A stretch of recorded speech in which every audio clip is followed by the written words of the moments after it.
Assalamualaikum warahmatullahi wabarakatuh. Nama saya Tina Febriani, NPM 1913024446, bersama dengan rekan kelompok saya, Rima Meyanti dan Erika Suciamalia, izin mempresentasikan tentang sistem ekskresi pada hewan.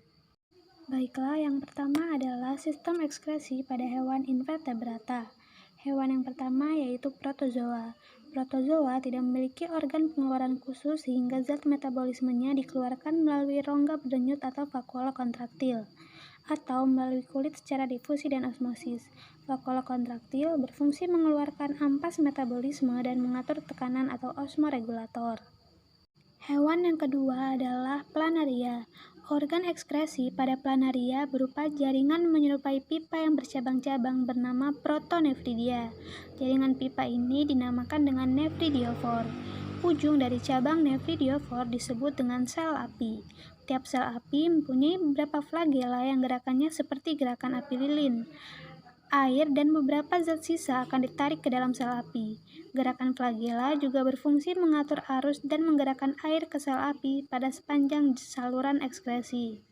Air akan dikeluarkan melalui lubang nefridiofora ini. Sisa nitrogen akan lewat dari sel ke sistem pencernaan dan diekskresikan melalui mulut. Beberapa zat sisa akan berdifusi secara langsung dari sel ke air. Hewan yang ketiga adalah Annelida dan Moluska. Annelida dan Moluska mempunyai alat ekskresi khusus berupa nefridia yang terletak di setiap segmen tubuh. Pada Annelida, setiap segmen terdapat sepasang nefridia.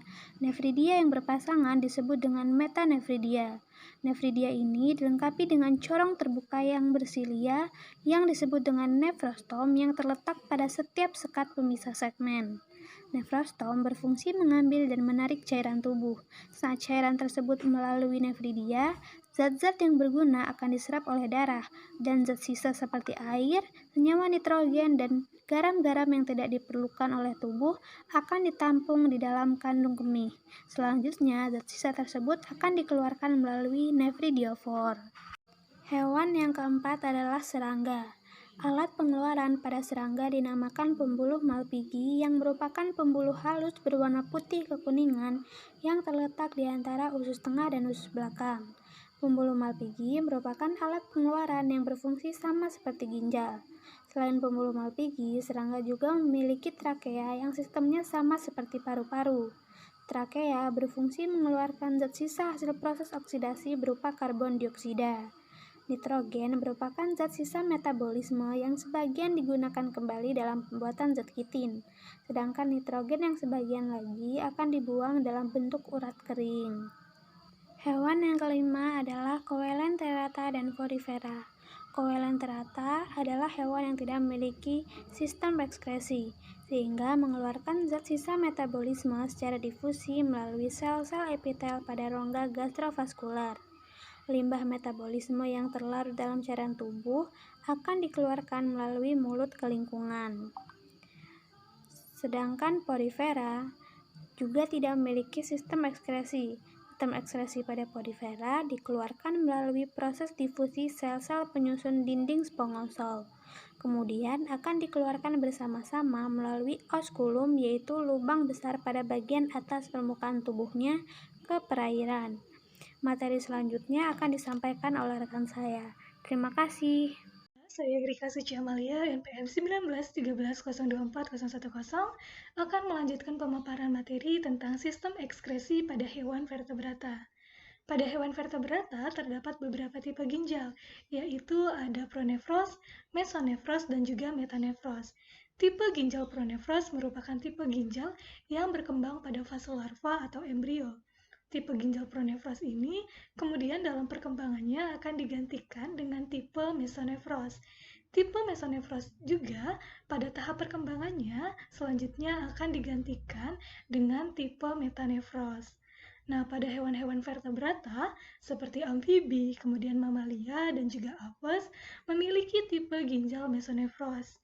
Namun, pada tahap perkembangannya ketika dewasa, tipe ginjal yang mesonefros ini akan digantikan menjadi tipe ginjal metanefros. Yang pertama ini ada sistem ekskresi pada ikan. Nah, sistem ekskresi pada ikan ini berupa ginjal dan satu lubang pengeluaran yang disebut urogenital. Urogenital ini merupakan lubang tempat bermuaranya saluran ginjal dan saluran kelamin yang berada tepat di belakang anus. Ginjal pada ikan yang hidup di air tawar dilengkapi sejumlah glomerulus yang jumlahnya sedikit lebih banyak dibandingkan dengan ikan yang hidup di air laut yang memiliki sedikit glomerulus. Sehingga pada ikan air laut, penyaringan sisa hasil metabolisme berjalan sedikit lebih lambat. Pada ikan-ikan air tawar, mekanisme filtrasi dan reabsorpsi terjadi pada ginjal, di mana mineral dan zat-zat makanan lebih banyak diabsorpsikan, sedangkan air hanya sedikit diserap. Nah, pada ikan-ikan air tawar ini melakukan adaptasi dengan cara sedikit minum air dan mengeluarkan urin dalam volume besar. Ikan air tawar ini menjaga jaringan tubuhnya agar tetap dalam keadaan hipertoni. Kemudian, ikan juga melakukan ekskresi amonia yang dilakukan dengan cara difusi melalui insangnya. Berbeda dengan ikan yang air tawar, ikan yang hidup di air laut memiliki cara adaptasi yang berbeda, yaitu pada ikan air laut ini sangat mudah mengalami dehidrasi karena air di dalam tubuhnya akan cenderung mengalami keluar ke lingkungan sekitar melalui insang dan mengikuti perbedaan tekanan osmotik.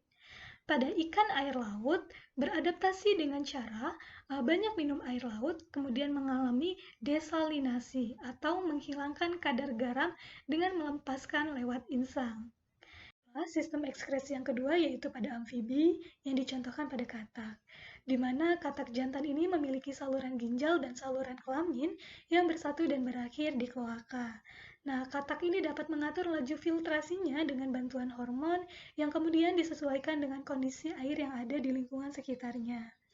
Nah, ketika katak berada di dalam air dalam jangka waktu yang lama, maka katak ini akan mengeluarkan urin lebih banyak volumenya, dan kandung kemih pada katak ini dapat dengan mudah terisi oleh air. Air tersebut kemudian dapat digunakan sebagai cadangan ketika katak berada di darat dalam waktu yang lama. Kemudian pada hewan amfibi juga memiliki kulit yang tipis yang dapat menyebabkan amfibi itu kekurangan cairan jika terlalu lama berada di darat. Seperti itu. Ekskresi yang ketiga yaitu sistem ekskresi pada reptil. Nah, reptil ini memiliki tipe ginjal metanefros. Hasil ekskresi pada reptil ini berupa asam urat. Asam urat tersebut kemudian bisa diekskresikan dalam bentuk pasta berwarna putih. Bagi hewan seperti penyu yang hidup di lautan, memiliki kelenjar ekskresi untuk mengeluarkan garam yang dikandung di dalam tubuhnya. Sedangkan untuk hewan-hewan seperti ular, buaya, dan aligator yang tidak memiliki kandung kemih, maka asam urat yang dihasilkan oleh ginjalnya akan dikeluarkan bersamaan dengan feses melalui kloaka. Ekskresi selanjutnya yaitu pada aves, yang dicontohkan pada burung, di mana burung ini memiliki tipe ginjal metanefros. Burung tidak memiliki kandung kemih sehingga urin dan juga fesesnya akan bersatu dan dikeluarkan melalui lubang kloaka. Urin pada burung ini diekskresikan dalam bentuk asam urat. Burung ini memiliki metabolisme yang sangat cepat. Dengan demikian, sistem ekskresinya juga harus memiliki dinamika yang sangat tinggi. Nah, peningkatan efektivitas ini terlihat pada jumlah nefron yang dimiliki oleh burung pada ginjal burung yang sangat banyak. Nah, jumlah tersebut jauh lebih banyak dibandingkan dengan jumlah nefron yang ada pada manusia. Kemudian, pada jenis burung laut memiliki kelenjar ekskresi garam yang bermuara pada ujung matanya. Hal tersebut untuk mengimbangi pola makanannya yang memangsa ikan laut dengan kadar garam yang tinggi. Mungkin sekian penjelasan dari saya. Penjelasan selanjutnya akan disampaikan oleh rekan saya. Baiklah, saya Rima Meanti. Di sini saya akan melanjutkan penjelasan tentang sistem ekskresi pada manusia. Jadi, fungsi sistem ekskresi pada manusia itu diantaranya membuang limbah yang tidak berguna dan beracun dalam tubuh, lalu mengatur konsentrasi dan volume cairan tubuh, mempertahankan temperatur tubuh dalam kisaran normal, serta homeostatis. Organ yang berfungsi dalam sistem ekskresi itu diantaranya ada 4, yaitu ginjal, kulit, hati, dan juga paru-paru. Yang pertama, ginjal. Manusia memiliki sepasang ginjal yang terletak di belakang perut atau abdomen. Nah, ginjal berperan dalam proses pembentukan urin yang terjadi melalui serangkaian proses, yaitu penyaringan, penyerapan kembali, dan juga pengumpulan atau augmentasi. Proses pembentukan urin diawali dengan penyaringan darah yang terjadi di kapiler glomerulus. Lalu sel-sel kapiler glomerulus ini yang berpori atau podosit, tekanan dan permeabilitasnya yang tinggi pada glomerulus akan mempermudah proses penyaringan. Selain penyaringan, di glomerulus ini juga terjadi penyerapan kembali sel-sel darah, keping darah, dan sebagian besar protein plasma. Nah, hasil penyaringan di glomerulus ini disebut dengan filtrat glomerulus atau urin primer yang mengandung asam amino, glukosa, natrium, kalium, dan juga garam-garam lainnya. Bahan-bahan yang masih diperlukan di dalam urin primer akan diserap kembali di tubulus contortus proximal. Sedangkan di tubulus contortus distal terjadi penambahan zat-zat sisa dan urea. Setelah terjadi reabsorpsi, maka tubulus akan menghasilkan urin sekunder. Zat-zat yang masih diperlukan tidak akan ditemukan lagi di sini. Sebaliknya, konsentrasi zat-zat sisa metabolisme yang bersifat racun akan bertambah, contohnya yaitu urea. Setelah proses penambahan zat sisa dan urea di tubulus contortus distal dari tubulus-tubulus ginjal, urin akan menuju ke rongga ginjal, selanjutnya menuju kantong kemih melalui saluran ginjal dan akan keluar melalui uretra. Yang kedua yaitu kulit. Kulit merupakan lapisan tipis yang menutupi dan melindungi seluruh permukaan tubuh yang berfungsi sebagai alat pengeluaran. Zat sisa yang dikeluarkan melalui kulit diantaranya itu air dan juga garam-garaman. Di sini kita bisa lihat kronologi pembentukan keringat. Pada saat suhu udara di lingkungan kita tinggi, maka pembuluh darah di kulit akan melebar. Hal ini akan mengakibatkan banyak darah yang mengalir ke daerah tersebut. Pangkal kelenjar keringat yang berhubungan dengan pembuluh darah, maka terjadilah penyerapan air, garam, dan sedikit urea oleh kelenjar keringat. Kemudian air bersama larutannya keluar melalui pori-pori yang merupakan ujung dari kelenjar keringat. Keringat yang keluar membawa panas tubuh sehingga sangat penting untuk menjaga agar suhu tubuh tetap normal. Yang ketiga, hati. Hati menjadi tempat perombakan sel darah merah yang rusak menjadi empedu. Empedu yang dihasilkan akan disimpan dalam bilirubin atau kantong empedu.